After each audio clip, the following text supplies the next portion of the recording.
நம்ம வந்து ஒரு நிறையா வைக்க வேணாம். நம்ம அந்த மாதிரி ஒரு 2-3 செடி வந்து வச்சிட்டோம்னு வச்சுங்களேன்.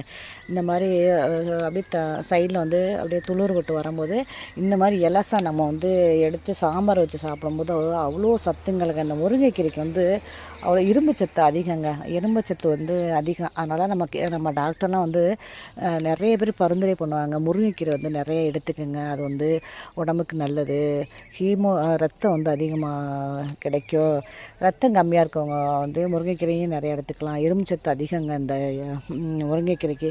இதெல்லாம் வந்து நம்ம யாருமே அதிகமாக விரும்பலை. இதெல்லாம் அதிகமாக சாப்பிட்டோம்னா சூப்பர், நமக்கு வந்து அதிக சத்துக்கள் கிடைக்குங்க.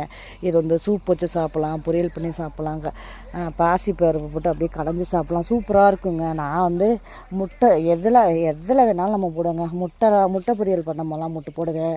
புட்டை வைக்கும்போது, அதை கொழுக்கட்டை வைக்கும்போது எல்லாத்துக்குமே நான் வந்து இந்த முருங்கைக்கீரை போடுவேங்க. எனக்கு முருங்கைக்கீரைன்னா ரொம்ப பிடிக்கும். அது கீரைனாலே நான் டெய்லி கொடுத்தாலுமே சாப்பிடுவேங்க. எனக்கெல்லாம் கீரை ரொம்ப பிடிக்குங்க.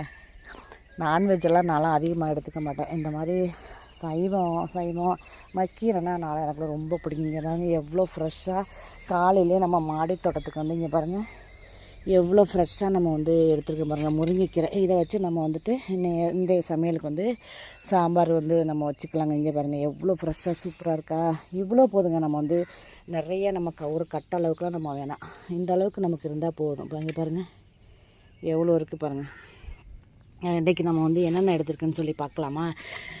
இங்கே பாருங்கள் காராமணிலே பார்த்திங்கன்னா இங்கே பாருங்கள் 2 வகை காராமணியை நம்ம எடுத்துருக்கோம். அங்கே பாருங்கள் கொஞ்சம் பூ, நான் வந்து சந்தன முல்லை பையங்க வந்து பூ எடுத்துருக்கோம். இங்கே பாருங்கள்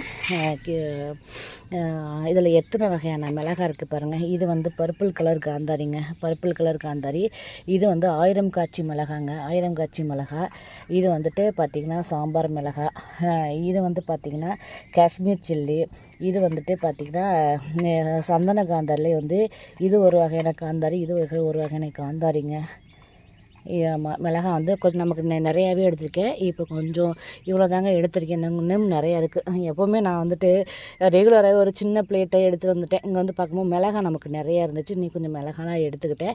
ஏன்னா நான் அடுத்தடுத்த விதைப்பேர் வந்து கொடுக்கணுங்க. அந்த பர்பிள் கலர் காந்தாரியெல்லாம் வந்து நிறைய நண்பர்கள் கேட்டுக்கிட்டு இருக்காங்க. இனி அடுத்த விதைப்பேர் வந்து கண்டிப்பாக கொடுப்பேங்க.